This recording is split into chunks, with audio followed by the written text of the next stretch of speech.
ಇವತ್ತು ನಾವು ಮಾತಾಡ್ತಿರೋದು ಸಸ್ಪೆನ್ಸ್ ಥ್ರಿಲ್ಲರ್ ಪ್ರಿಯರಿಗಾಗಿ ಬಂದಿರೋ ಹೊಸ ತೆಲುಗು ಸಿನಿಮಾ ಡ್ರೈವ್ ಬಗ್ಗೆ.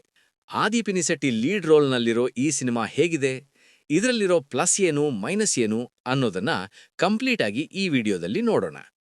ಈ ಸಿನಿಮಾದ ಕಥೆ ನಡೆಯೋದು ಮೀಡಿಯಾ ಟೈಕೂನ್ ಜಯದೇವ್ ರೆಡ್ಡಿ ಸುತ್ತ. ಇವನಿಗೆ ಲಂಡನ್ಗೆ ಸೆಟಲ್ ಆಗೋ ಪ್ಲಾನ್ ಇರುತ್ತೆ.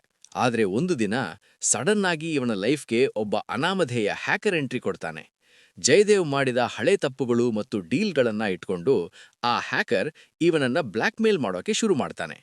ತನ್ನ ಕುಟುಂಬ ಮತ್ತು ಮರ್ಯಾದೆ ಉಳಿಸ್ಕೊಳ್ಳೋಕೆ ಜಯದೇವ್ ಏನ್ ಮಾಡ್ತಾನೆ, ಆ ಹ್ಯಾಕರ್ ಯಾರು ಅನ್ನೋದೇ ಸಿನಿಮಾದ ಕಥೆ.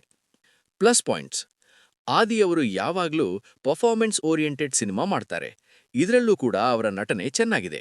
ಸಿನಿಮಾದ ಕೊನೆಯಲ್ಲಿ ಬರುವ ಸರ್ಪ್ರೈಸ್ ಅತಿಥಿ ಪಾತ್ರ ಪ್ರೇಕ್ಷಕರಿಗೆ ಸ್ವಲ್ಪ ಕಿಕ್ ಕೊಡುತ್ತೆ.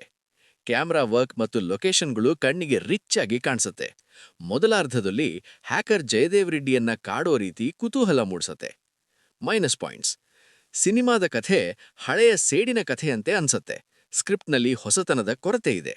ಒಬ್ಬ ಹ್ಯಾಕರ್ ಅಷ್ಟೆಲ್ಲ ಟೆಕ್ನಾಲಜಿ ಯೂಸ್ ಮಾಡುವಾಗ ಕೆಲವು ಸನ್ನಿವೇಶಗಳು ತುಂಬಾನೇ ಬಾಲಿಶವಾಗಿ ಕಾಣಿಸ್ತವೆ. ಹಿನ್ನೆಲೆ ಸಂಗೀತ ಈ ಥ್ರಿಲ್ಲರ್ ಸಿನಿಮಾಗೆ ಅಷ್ಟೊಂದು ಇಫೆಕ್ಟಿವ್ ಆಗಿ ಮೂಡಿಬಂದಿಲ್ಲ. ಸಿನಿಮಾದ ದ್ವಿತೀಯಾರ್ಧ ಸ್ವಲ್ಪ ಎಳದಂತೆ ಭಾಸವಾಗುತ್ತೆ.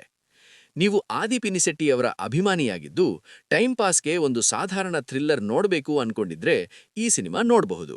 ಆದ್ರೆ ತುಂಬಾನೇ ಡಿಫ್ರೆಂಟ್ ಆಗಿರೋ ಸಸ್ಪೆನ್ಸ್ ನಿರೀಕ್ಷೆ ಮಾಡಿದ್ರೆ ನಿರಾಸೆಯಾಗಬಹುದು.